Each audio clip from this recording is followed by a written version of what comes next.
y, and times the cost of alpha.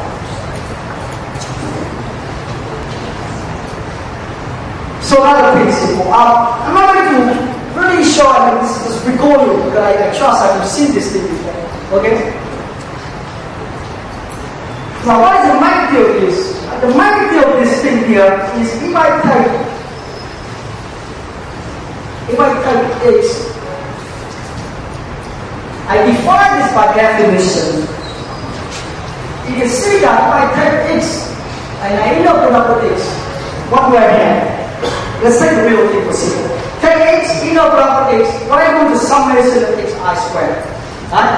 And if I take the square root of that, that gives me the length, right? The magnitude signal. So this thing here is the definition of how to get this thing. And that thing actually can be defined for any inner product vector space. Okay. So in terms of signal processing, right? We want to now relate it back to signal processing. These operations of taking this and multiply with this give us some measurement of how similar these two signals is. Right? Because if x and y are very similar, then this angle here are very small, and if it's small, that means the cost will be very large. So two signals are very similar, we're going to put up the inner product. And what is the worst case? When this inner product will be very small, in magnitude terms. Two things are orthogonal, right? Two things are orthogonal. If the two things are orthogonal, then the inner product equals to 0. Okay. So another thing here, in the definition here, is we have x orthogonal with y if inner product x and y equals to 0. Okay. It makes sense? Alright. So these are simple things, but now let me see. How can we look at the very vector space? And look at how to decompose the signal.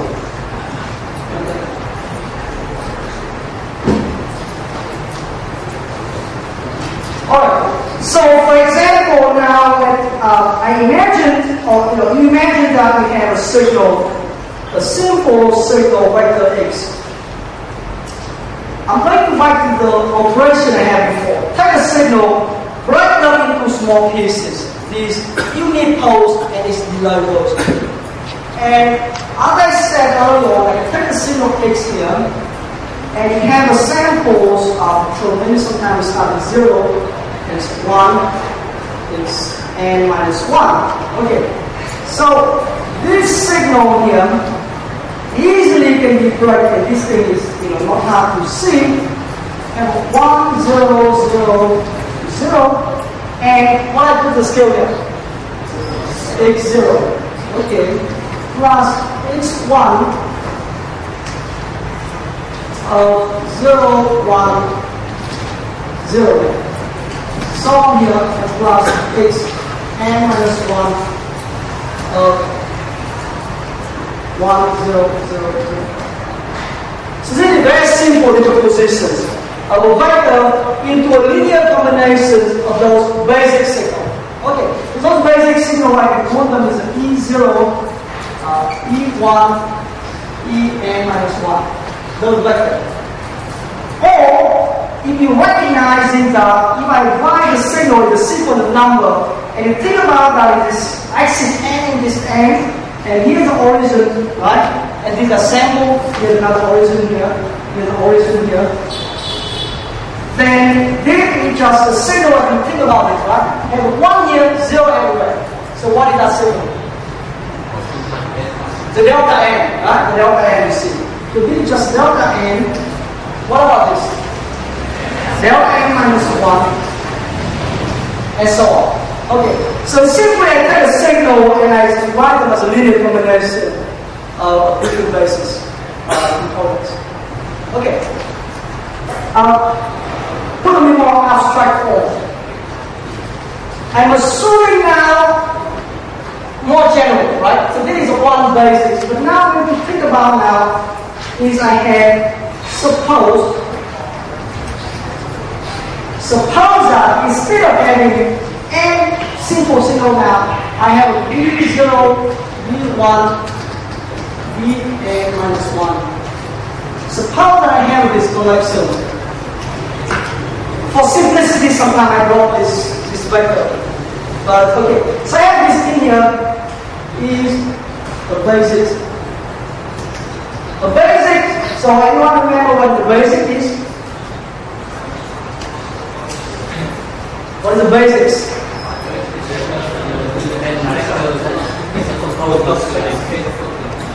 Okay, so something that you write this form.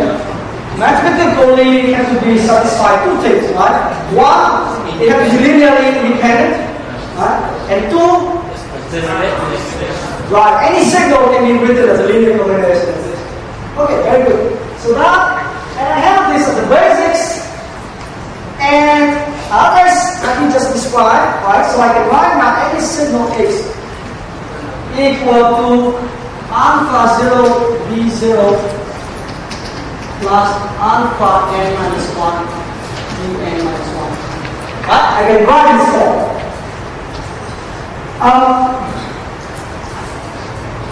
Now writing in this form, I want you to think about this summation. Fundamentally very important now is now what happens if I have a signal x. I have a basics. Right? These basics, I just give you a hint ahead. It can be either Fourier basics or whatever these basics or any other basics that we can construct later on. So I have a signal, and very important we want to know what is the component of those basics.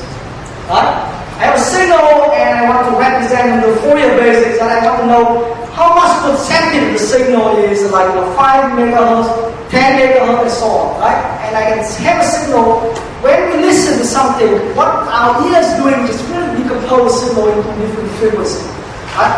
Because different words have a different frequency component. And what it does is really do this kind of computation. Okay. So let's see how can we do it by a computer in a mathematical algorithm. Right? So the question is, how can I find out an alpha, those alpha, given the signals? Right? One way to see this simply is by, and I want you to think about this form. It may be useful later on for more homework exercises. We can write this now by putting all of those b, so I have b0, vn minus 1. So these are vector, and as I said, the vector is a column vector. So I stack them all together here into a matrix. Right? If I have a basic, I have this matrix. No problems.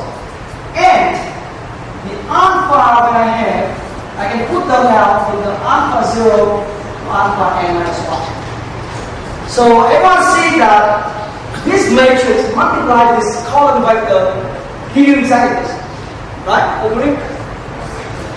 Right? Everyone agree? Right, so I have to give this screen. Okay. So that's the one, right?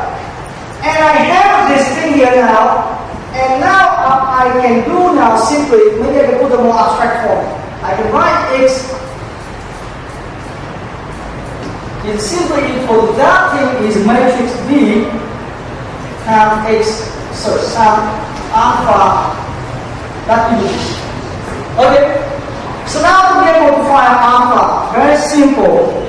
I could simply do the operations. I could simply do the inverse. Right? I could simply do the inverse. So to get out alpha, so getting rid of the questions, I have a signal, I have a basis, and I want to find the component, the expansion of that signal